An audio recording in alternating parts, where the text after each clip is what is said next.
Okay, before we get started, I do have one quick announcement.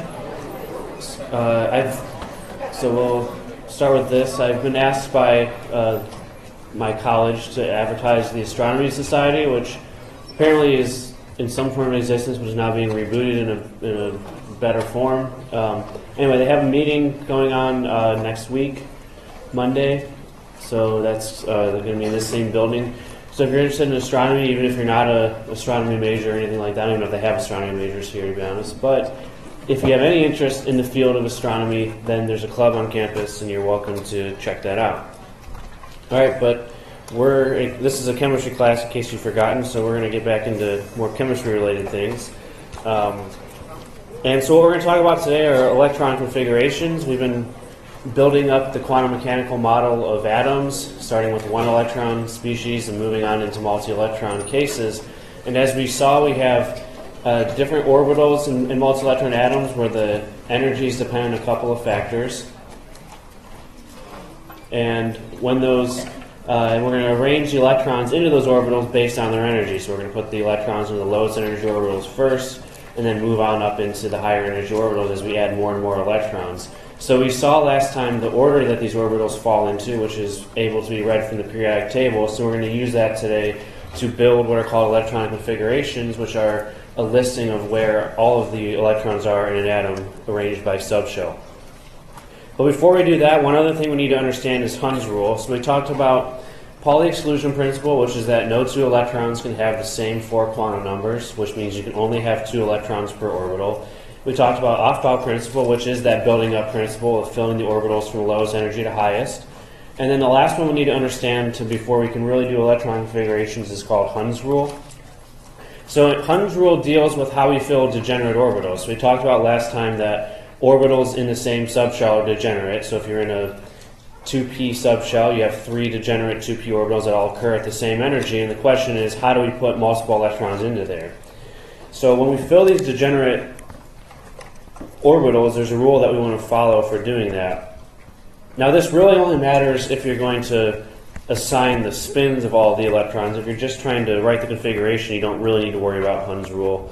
But if you want to know the spins of the electron and how many electrons have the same spin or opposite spins, you need to keep this rule in mind. So when we're filling degenerate orbitals, we're going to first put 1 electron into each orbital at that energy level.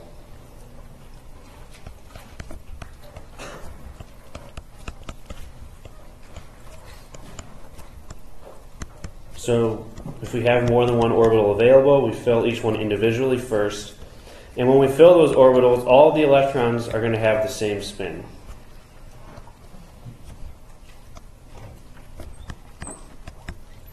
So once we put a single electron into each orbital with the same spin, if we have more electrons to add, then we start pairing them up. So we're going to fill them all individually before pairing 2 electrons in the same orbital.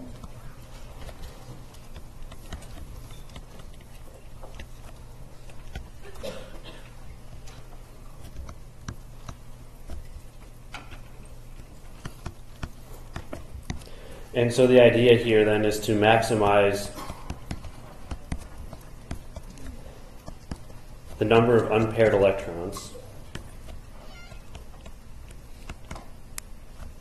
So remember, an unpaired electron is an electron that has a certain spin without another electron with the same spin opposing it. So it's a number of electrons with a unique spin value. And we'll see how this works as we go through some examples today. But this is Hund's rule, and especially if we want to assign the spins of the electrons, we need to keep this in mind. It doesn't affect the order that we fill the orbitals in. So we still fill the orbitals lowest to highest, but if we get to a subshell that has multiple degenerate orbitals, we have to follow Hund's rule for doing that. So when does it matter? It matters in the degenerate subshells only, as the basic definition implies. So we don't have to worry about Hund's rules for S subshells, because in an S subshell there's only 1 individual orbital. But for the P, D, and F subshells, which we're going to be adding electrons to when we do configurations, those have degenerate sets of orbitals, 3 for P, 5 for D, 7 for F, as we talked about last time, and those degenerate orbitals need to be filled following Hund's rule. Now, the reason, why is this happening? Why does Hund's rule matter? Because remember, what we're trying to do here is develop the lowest energy configuration for an atom. So why does Hund's rule matter at all? Why do the relative spins matter? And the idea here is that we're going to minimize electron-electron repulsion. That's one way to think about it.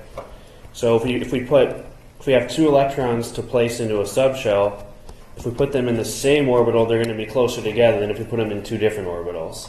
So that puts them farther apart from each other in space, which minimizes the electron-electron repulsion. And then there's another quantum mechanical part of this called pairing energy, which is an energy benefit from putting two electrons with the same spin in the same energy level. So that's another quantum mechanical thing that we're not going to worry about, but we want to make sure we understand and follow this rule as we're doing electron configurations. All right, so let's see how it works then for real atoms building up electron configurations. So we'll start with two fairly small ones, boron and carbon. And as I said, the periodic table is going to be essential when we do this, so let's pull that up quickly. This one here. All right, so we need the periodic table to help us. So the first one we're going to do is boron. And remember, the idea here is that we're going to fill the electrons one at a time from lowest energy to highest energy. So we just have to progress through the periodic table until we get to the atom we're interested in. So we start here at number 1. Remember, hydrogen and helium are the 1s subshell. So we have 1, 2. So we have 1s2, 2 electrons going to 1s. The next element is lithium. That's the 2s subshell. So it's 2s1, 2s2. And then finally we get to boron, which is number 5. This is the 2p subshell, so it's going to be 2p1. Boron is the first element in the 2p block of the periodic table. So we use the periodic table to tell us what order those subshells come in. So again, it's 1s2, 2s2, 2p1. We have to go one element at a time until we get to the one we're interested in. So the configuration for boron is 1s2, 2s2, 2p1. All right, and we know that the atomic number is 5, so there should be 5 electrons in the neutral atom, so we make sure that the total adds up to 5, 2, 2, and 1. And then here's where we have to think about how do we follow the rules. So if we want to show the spins for these electrons, the electron configuration listed like this doesn't say anything about the spins of the electron, whether they're spin up or spin down. If we care about that information, which is important for certain properties, we have to put them in correctly. So remember, if we have 2 electrons in the 1s orbital, they have to have opposite spins. We would draw them like that, 1 spin up, 1 spin down. 2s has 2 electrons, up and down. And now here's where we get to a situation where we have 3 2p orbitals, all at the same energy, and we only have 1 electron to put in there. And in this case, it doesn't matter where that electron goes, it doesn't matter what spin it has, all of those are the same energy. So we should realize that for the first electron, it doesn't matter how we put it in.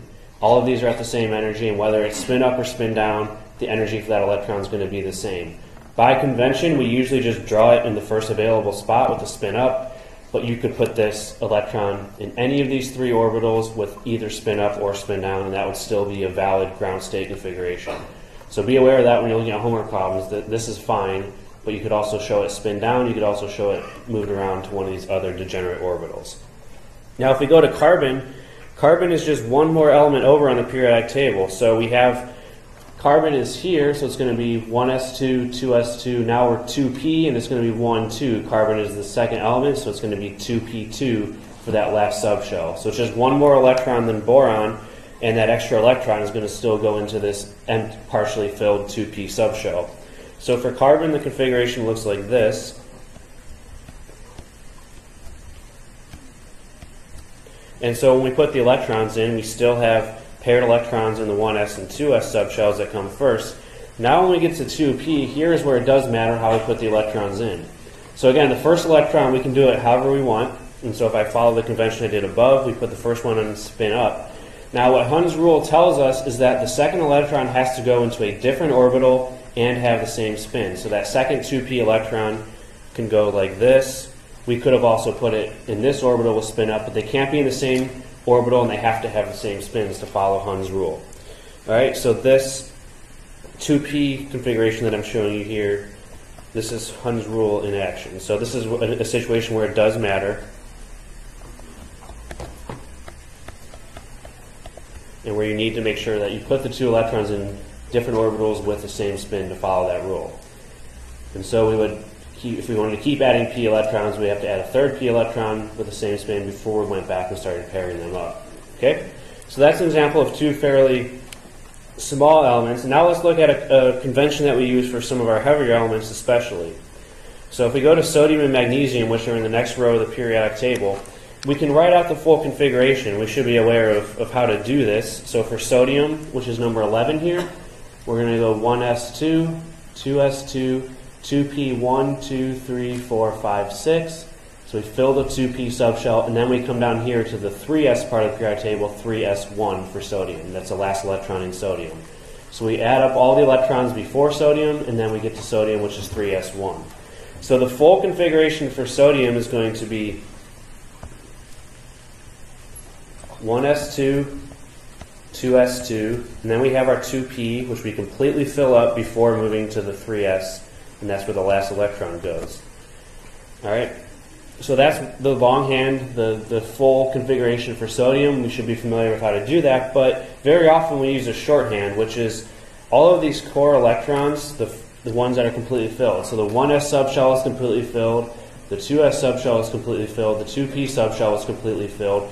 For all of the completely filled subshells, and specifically for all of the completely filled rows of the periodic table, all the completely filled shells, we can group all those together. So these 10 electrons, these first 10 electrons, that's the configuration of neon, which is the one right before sodium. So a shorthand notation for the configuration of sodium would be, we put neon in brackets.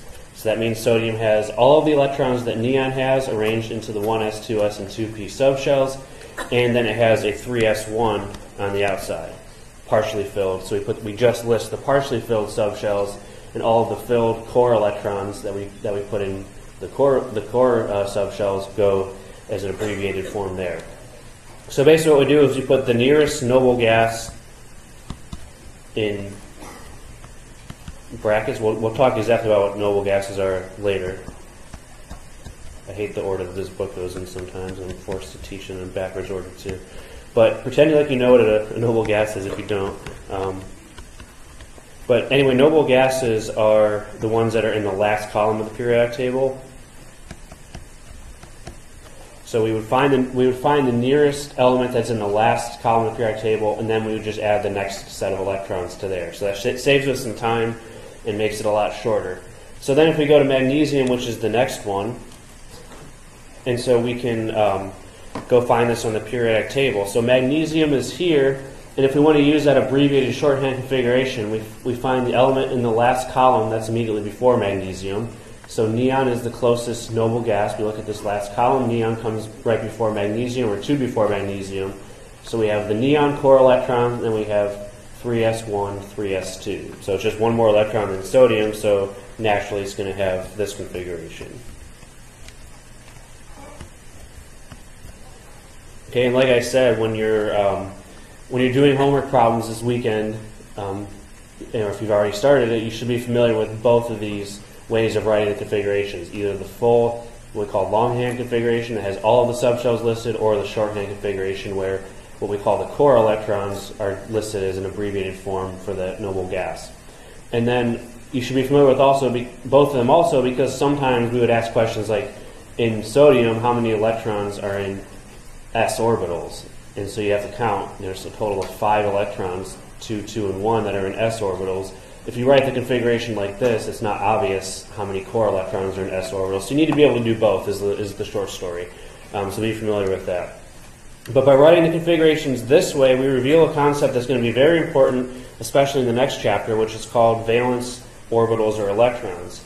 And so these valence electrons are the outermost electrons, and they're the ones that are really important for doing chemistry. As we'll see when we go forward,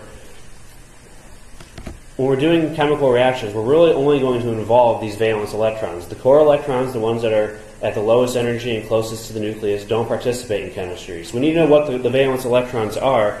And so for mostly what we're going to talk about in this course are main group elements, which are those that fall in the S and P blocks. So those that have either in the first 2 columns or the last 6 columns of the periodic table. The S and P parts of the periodic table are what we call the main group elements. And for these elements, the valence electrons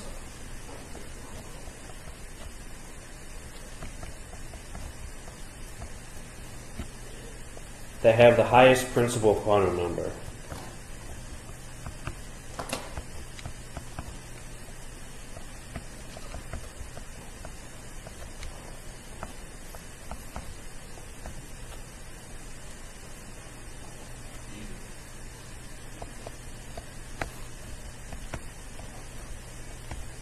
Okay, so any of those that have the highest principal quantum number are counted as valence electrons.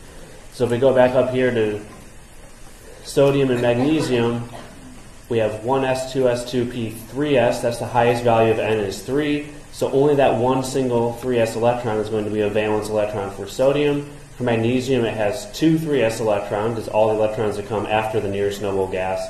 So magnesium would have two valence electrons. So even though magnesium has 12 valence electrons, really only these two are important for the type of chemistry that magnesium is going to do, which we'll talk about in more detail next week. Okay, so valence electrons is an important concept to become familiar with as well, both for now and the future.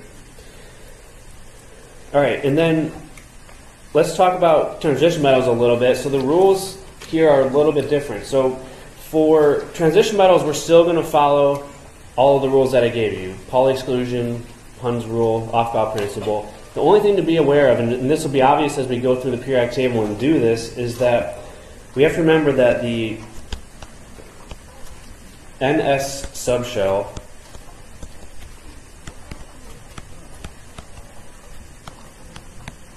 is filled before the N-1D. So the transition metals, again, we'll get to more details about this at the end. The transition metals are the ones that lie in that middle part of the periodic table, the D part.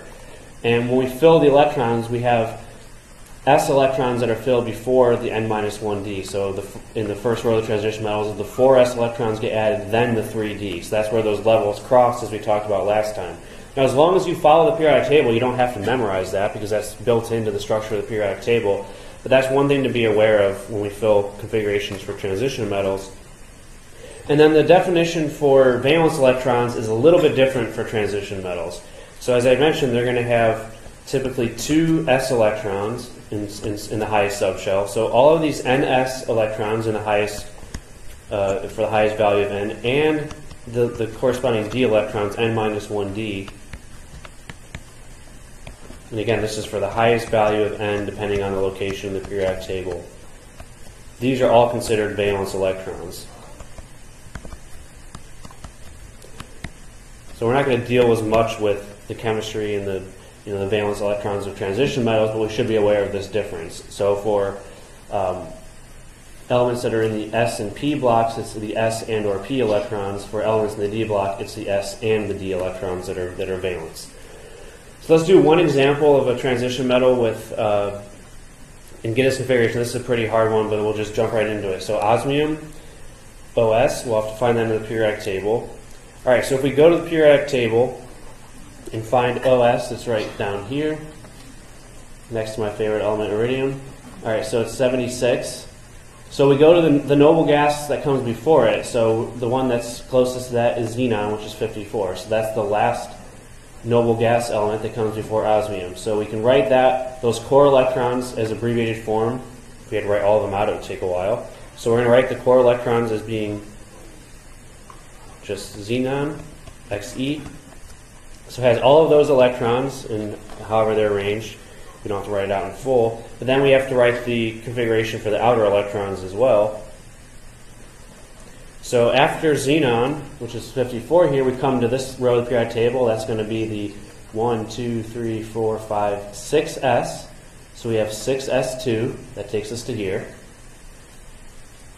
So let's write it out one at a time so I don't get lost and forget what I said. All right, 6s2.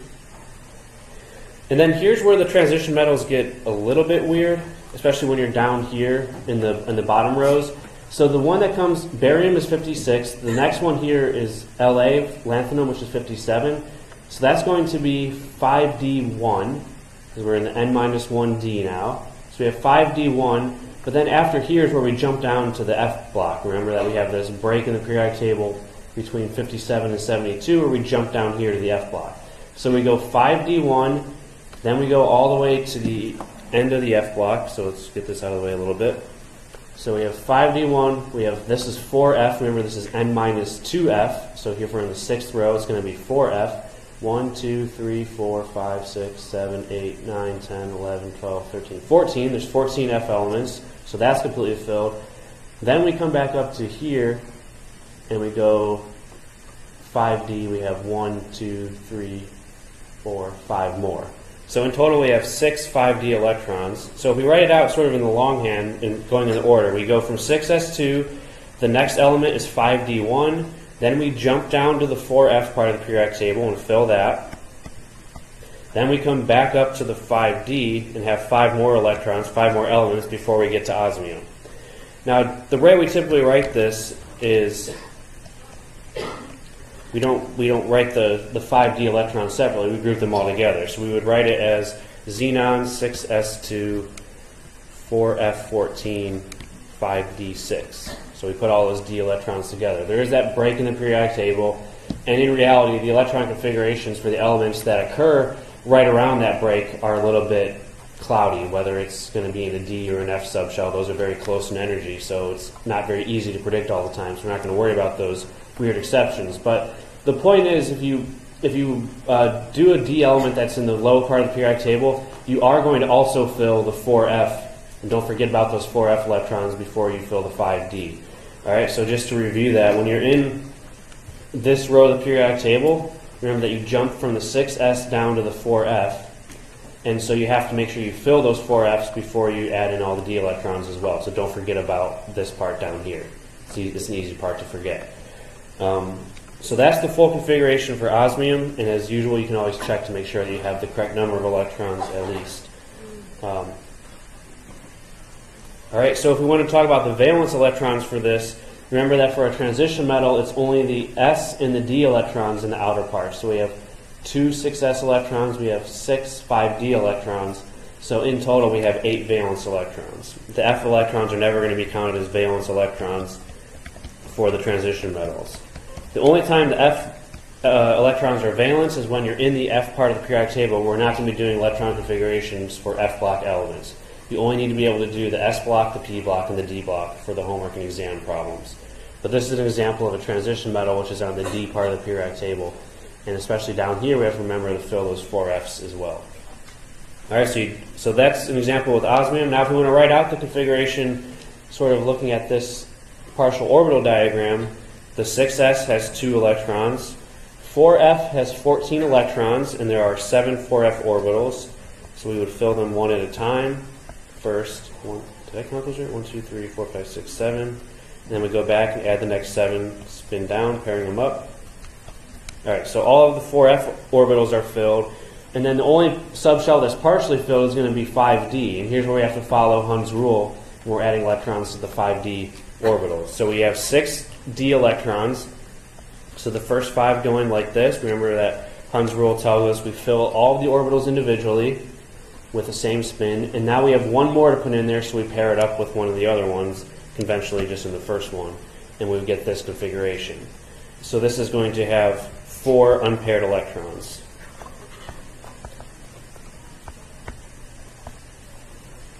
Alright, so you have these last 4 electrons here are spin up and they don't have a spin down partner with them. So there's 4 unpaired electrons. So that's another question we might ask you about configurations is how many unpaired electrons are there, and to do that you have to draw out these sort of diagrams and follow Hund's rule to find the number of unpaired electrons. Alright, so as I mentioned, we're going to have to go through this kind of quick, so we don't have a lot of time for other examples, but I encourage you to practice these many times on the homework, and once you get the hang of them, I don't think they're really too bad. You just have to practice a lot. Now, there are some notable exceptions to the predictions we would make from the periodic table. We're not going to have you memorize all of the exceptions because there's way too many, but if we just follow the periodic table and use Hund's rule to write out electron configurations, sometimes the predicted configuration is wrong. So one example is chromium. The predicted configuration for chromium would be, let's do this real quick. So we have chromium is here. So we have argon as the core electrons, and then we have 4s2, 3d, 1, 2, 3, 4. So we have 4s2, 3d, 4 as our outer electrons for chromium, which is atomic number 24. Okay, so if we write that out, we would predict argon 4s2, 3d, 4. And it turns out that this configuration is not correct. The actual configuration for this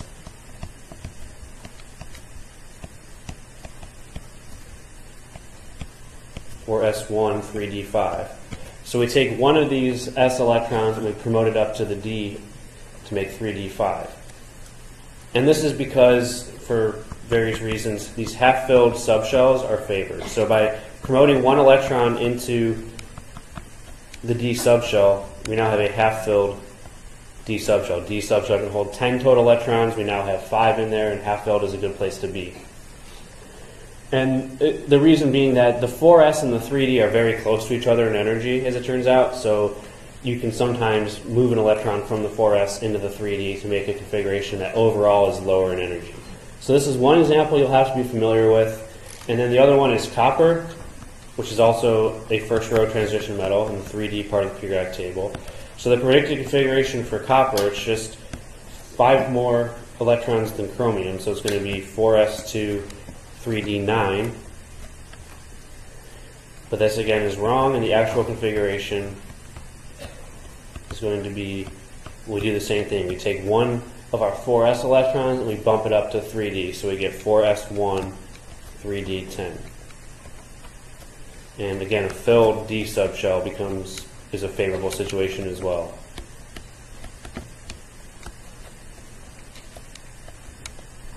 Alright, so we have a choice between a filled 4s or a filled 3d, and having the 3d filled is a better situation. Alright, so these are the two exceptions you need to be aware of, where you can't just follow the periodic table to get the electron configuration. It gives you a slightly wrong answer. But all the rest of the exceptions, which there are many, you're not going to be responsible for. And you would just use the periodic table to predict them like we just showed you. Okay? So the importance of electron configurations is that it gives us some insight into the chemical properties of the element. So the reason we even care about this is because by knowing the configuration of the element, we can predict something about how it reacts, something about its properties, a lot of important things. And so that's what we're going to spend the rest of the time talking about today. So the first thing we can do is we can group the periodic table into different categories of elements. So we have, 112 listed here, I think, or 114. We're up to 118 or 120 now in real life. So there's many elements, and we can sort of categorize them based on some of their basic properties. So the first thing we can do is divide up the periodic table between metals and nonmetals. And so what we have is this sort of dividing line here, which I'll draw in yellow. So it looks like a little staircase, and it starts between boron and aluminum and snakes its way down to the bottom of the periodic table. So this is the dividing line between metals and nonmetals. So everything to the right of this is a nonmetal, everything to the left is a metal, generally speaking. Okay, so we can color in the nonmetals now. Let's do that in blue. So the nonmetals are going to be all of these that are to the left of the staircase. I'm going to leave a few out for reasons we'll see in a second. Alright, but just about all of these elements that are on the right side of the staircase, we classify them as nonmetals. So I'm going to try to color code these things. And then on the left side we have all the metals, but we're going to have a couple different categories, or really 3 different categories for metals. So the first one we'll talk about, which I'll do in green, are what we call the main group metals. So as I referenced earlier, the main group elements are those that are in the S and the P blocks of the periodic table. So there's some of the metals that fall into those main group parts of the periodic table. And so that's going to be these ones here in the first 2 columns. Those are all main group metals. And then some of the P block elements as well are considered metals. So these ones that are to the left of the staircase are considered metals.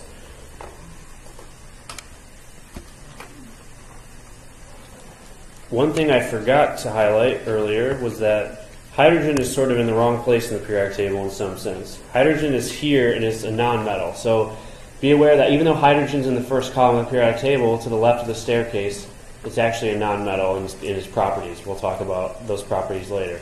Alright, so hydrogen is nonmetal, but all the rest of these in the first 2 columns are called main group metals, and then anything to the left of the staircase that's over here is also a main group metal. We have another kind of metal, which are These middle ones here, I've already referenced the name of these. So this D block of the periodic table, all these ones in the middle here, come on, those are called the transition metals.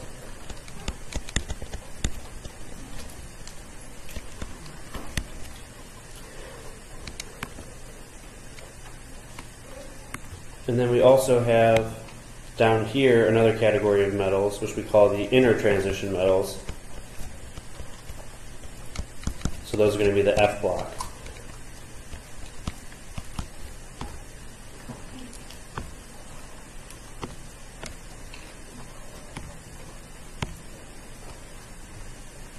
All right, so those ones there, that F block that we cut out, those are called the inner transition metals. Remember that they're cut out from this part of the periodic table here, so they are definitively to the left of that staircase. So they are metals, and we call them inner transition metals to distinguish them. Those colors don't look very different, do they? That was a bad choice. They look a lot different on my screen, but this projector is... Alright, let's do something a little bit different here.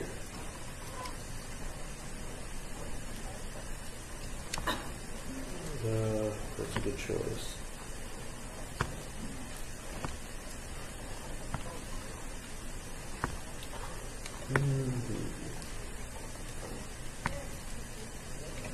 Oh, red. Good call. Yeah. Man, now we're thinking more than I am.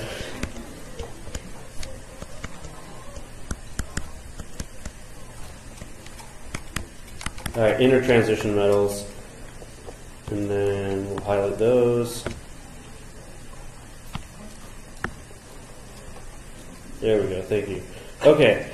So we have the inner transition metals down there, and then we have a few more left that I haven't talked about yet, and I got to find one more unique color. Orange. I don't know where orange is in this. Oh man, I don't have orange? Are you kidding me? There we go. Alright, so these ones here, which is probably going to look similar to red, but yeah. Let's do black. 3, 4, 5, 6. So there's 6 of these elements that lie right on the staircase. Now, depending on what source you look at, some people classify different elements as this as well. But these 6 are going to be traditionally classified as what we call metalloids. Okay, so those are the metalloids, which are, they're in between metals and nonmetals. They have properties that are kind of both, so we classify them as being metalloids. So those are the ones that kind of fall right on the borderline here. So if they're to the right, they're nonmetals. If they're to the left, they're metals. If they're on the borderline, they're metalloids.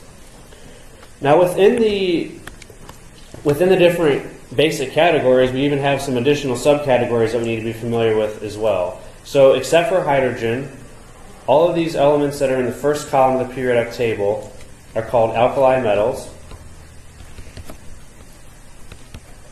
So that's the first column. The second column of the periodic table are called the alkaline earth metals, so a very similar name. And all of these different categories, which we call families, have the same valence configuration. So all the alkali metals have a S1 valence configuration. All the alkaline earth metals have an S2 valence configuration.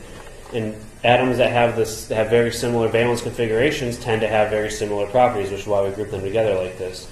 And then the other 2 categories you should be familiar with. The second to last column here we call the halogens. So those have a P5 and S2 P5 valence configuration, so they have just one empty spot in the p orbitals. And then, as I've already referred to today, this last column of the periodic table we call the noble gases. And they're not noble because they have some sort of royalty associated with them, but noble means that they're not reactive. They don't react with anything because they have very stable configurations. So something we'll get into more next week is that the best configuration to have is this noble gas configuration where you have completely filled S and P subshells. That's the best place to be. So these are the most stable, least reactive elements on the periodic table. All right, so those are the categories we should be familiar with, but we need to move forward and start talking about some of the key properties that depend on the location of the periodic table. So elements that tend to be close to each other in the periodic table usually have similar properties, and so there's a few properties that we want to be familiar with and how to predict them from the periodic table. Okay, so the first one is going to be atomic radius, which is basically the size of the atom. So we should be a little bit familiar with how it's defined. So for metals, the atoms are packed really close together in sort of a crystalline arrangement. So when we measure, we can measure the distance between two nuclei. So the nuclei are at the center of all these atoms. And then we can take the distance between those and measure it. So there are a lot of techniques we can use to measure this distance here, d, between two adjacent metal nuclei. And we call that the metallic radius because it's defined for metals. And the radius is going to be 1/2 of that distance between adjacent nuclei.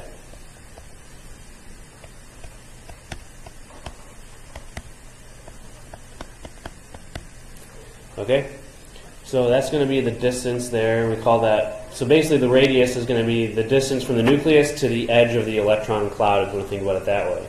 For covalent, for nonmetals, which don't really form these regular structures like this, we can use two atoms bonded to each other to define a radius. So it's very similar, but in this case we don't have a huge ordered array. We just have two atoms bonded together. So for example, if we have Cl2,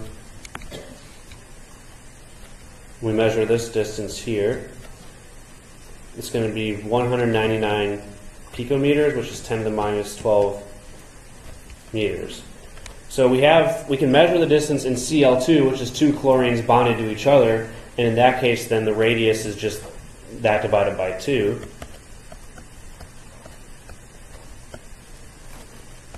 Which is right around 100 picometers. So we would say the atomic radius of chlorine is 100 picometers, but we don't have the ability to measure this directly for every single element. You can't, with every element, make a nice discrete molecule that has two of those things bonded to each other. So if we wanted to do it for carbon, for example, which doesn't have that simple of a structure, we could look at the distance between carbon and chlorine and then this bond distance, something we'll talk about more also next week. This is going to be, we measured as 177 picometers, which is equal to the atomic radius of chlorine plus the atomic radius of carbon.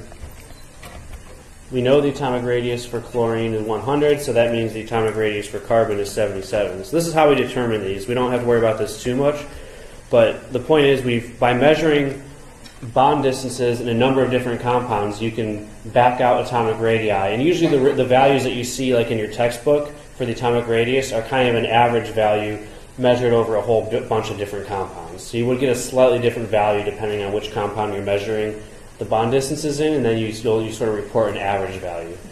So that's what those atomic radii mean. It's really the size of the atom, the distance from the nucleus to the edge of the electron cloud. So the periodic trend then for atomic radius, if we look at the periodic table, we can think about what happens as we move to different parts of the periodic table. So if we go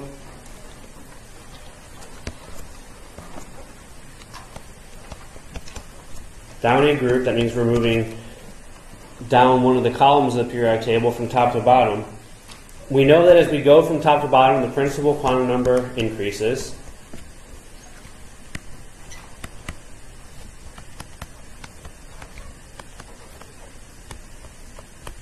So as we go from top to bottom, we go from n equals 1, 2, 3, 4, 5, 6, so on. So the principal quantum number gets bigger for the outer electrons. And remember that we've talked about already that principal quantum number tells you the relative size of the orbital. So as you go to higher and higher principal quantum numbers, the electrons become further away from the nucleus. And the radius then increases. So as we move down the periodic table, the radius increases. And then if we go across a period from left to right,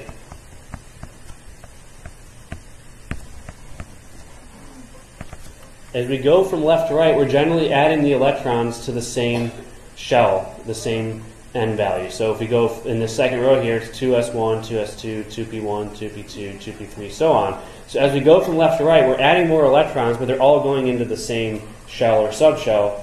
So the radius in that sense is not really increasing because the principal quantum number is the same, but we know that the effective nuclear charge increases. So we're adding more protons to the nucleus as we go from left to right, which pulls the electrons closer because we have a higher nuclear charge.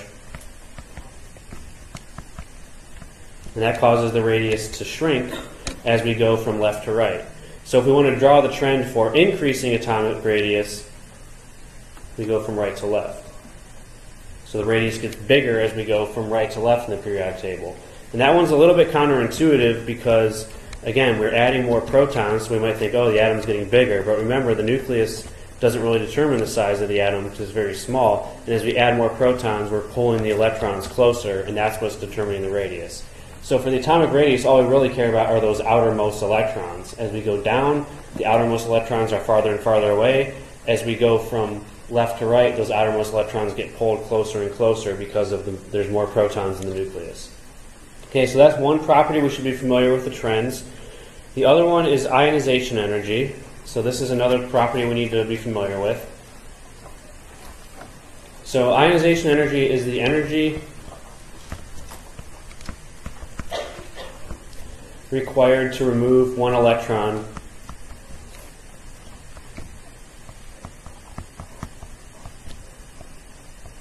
from a gas phase atom.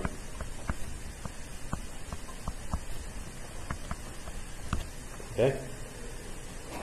So we're taking an atom, an individual atom, and we're pulling an electron completely off of it. So that gives us a positively charged ion and an electron. And this change in energy is what we call the ionization energy. It's the first ionization energy, and that's always going to be greater than zero. So it always requires energy to pull that electron away because there's an electron-proton attraction. And so you have to rip that electron off. It takes some amount of energy to do that. And how big this ionization energy is going to be very important for determining a lot of the chemical properties that we'll start talking about next week. So factors that influence it, if we go down a group,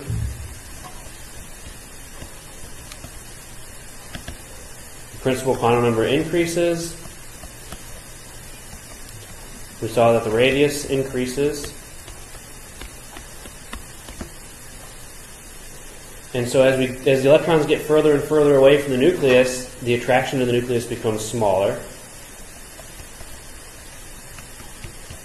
And so because these electrons are less attracted to the nucleus the farther out we go, the ionization energy decreases as we go down the periodic table. Okay?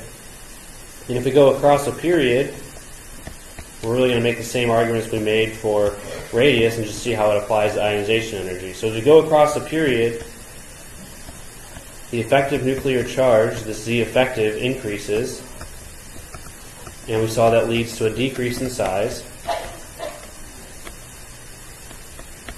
And so as those electrons get pulled closer and closer to the nucleus for the smaller atoms, the attraction to the nucleus increases.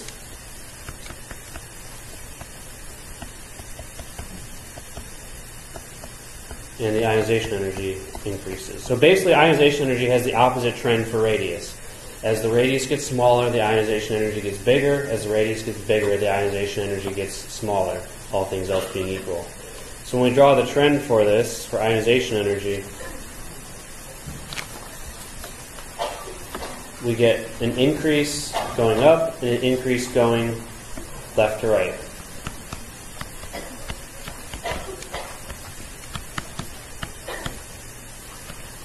Now there are some blips in this trend. It's not a perfectly smooth trend necessarily. So for example, if we're at boron and aluminum, which are these two elements here, they have abnormally low ionization energies.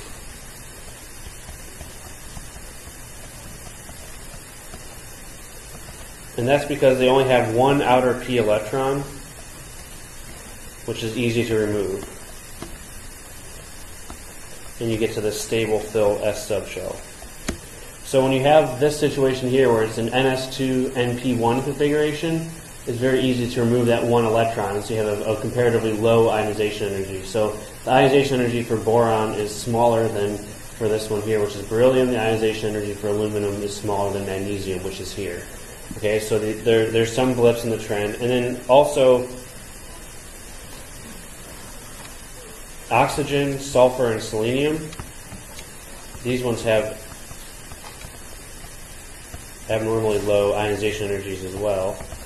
And that's because we have this NS2-NP4 configuration here.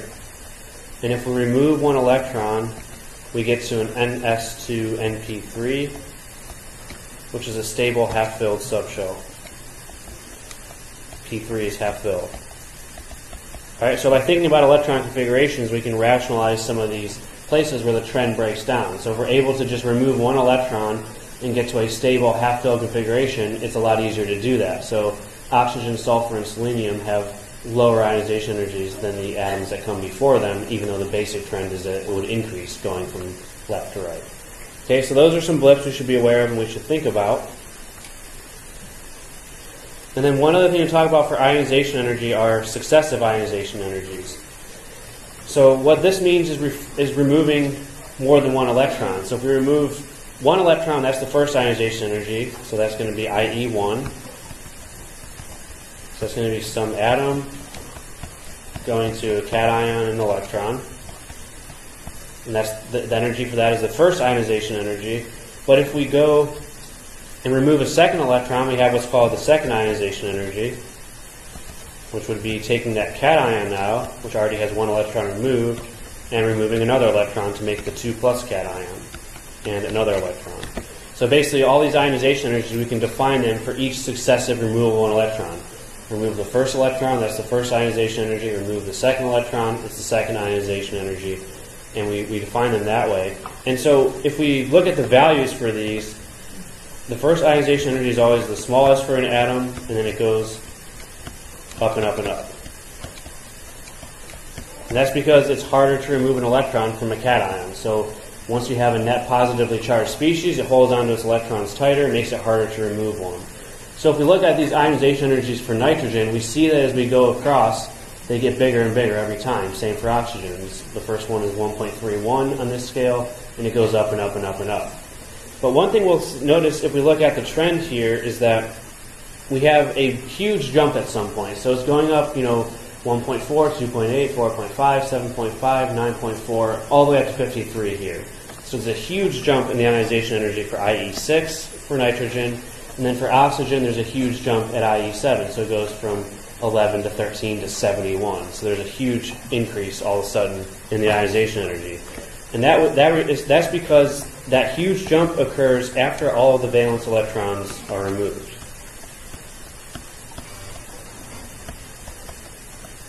All right, so once we've removed all of the valence electrons, it's very difficult to remove core electrons.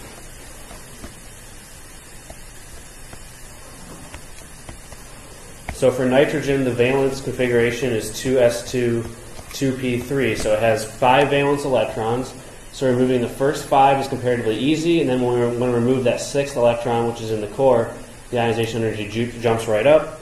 And then for oxygen, 2s2, 2p4, same thing. We have 6 valence electrons, so the first 6 ionization energies sort of gradually creep up, and then when we want to remove that 7th electron, which is a core electron, we see a huge spike in the ionization energy. So this is another thing that will come up in some of the homework problems, and I apologize for moving fast, but we really have to finish this today. And then the last thing we'll talk about today is electron affinity, which has the same basic trend as ionization energy. It's a different parameter though, so this is the energy that accompanies adding an electron to an atom. So ionization energy, we're removing an electron, and for electron affinity, we're talking about the energy change that comes with adding an electron.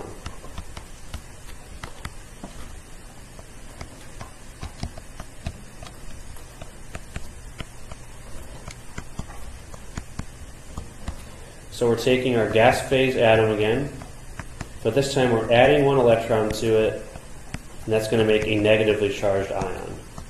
All right? And this change in energy is what we call the first electron affinity. This is usually a negative number. So for most elements, it's actually favorable to add another electron because you generate another attractive interaction between the nucleus and that new electron. So for most of them, the change in energy is negative, which means it's actually slightly favorable to add an electron to the nucleus from an energy standpoint. So there are factors that influence electron affinity that are very similar to the factors that influence ionization energy. So really the basic trend for electron affinity is the same. So larger atoms have smaller electron affinities, and that's because they have the electron that you're adding is farther away from the nucleus, and so it has less of an interaction with the nucleus, and so there's going to be a smaller energy gain from doing that. All right, so if you have a larger atom, it's going to attract those electrons less strongly, so it's going to have a smaller electron affinity. And then there's also that trend related to effective nuclear charge as we go across the periodic table. In most cases,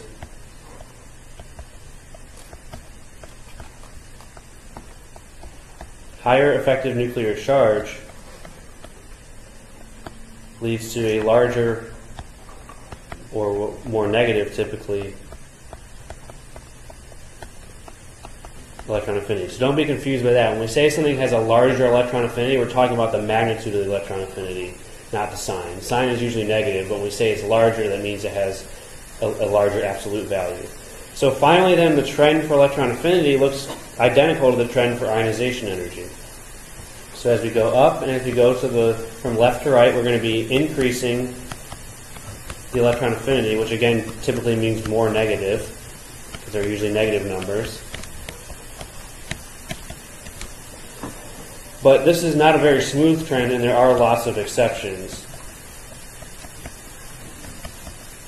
So some things we should be aware of for electron affinity. For group 2A, which is this second column of the periodic table, even though the trend would predict that it's going to be higher as we go from left to right, group 2A actually has smaller ionization energies than group 1A, which is the first column. And that's because in this column of the periodic table you have an S2 configuration, which is a nice stable configuration. It doesn't want to add another electron to break up that stable configuration. And then similarly, group 5A is going to be smaller than group 4A. So group 5A is the P3 column here, which has an S2 P3 configuration. It has this pretty stable half-filled subshell. It doesn't want to take on another electron to break that up, so it's going to be a smaller electron affinity. And so other trends we should be aware of. Group 1A and 2A have pretty small electron affinities, and that's going to be related to some of the key properties we talk about next week. And then group 6A and 7A, which are the last two columns besides the noble gases,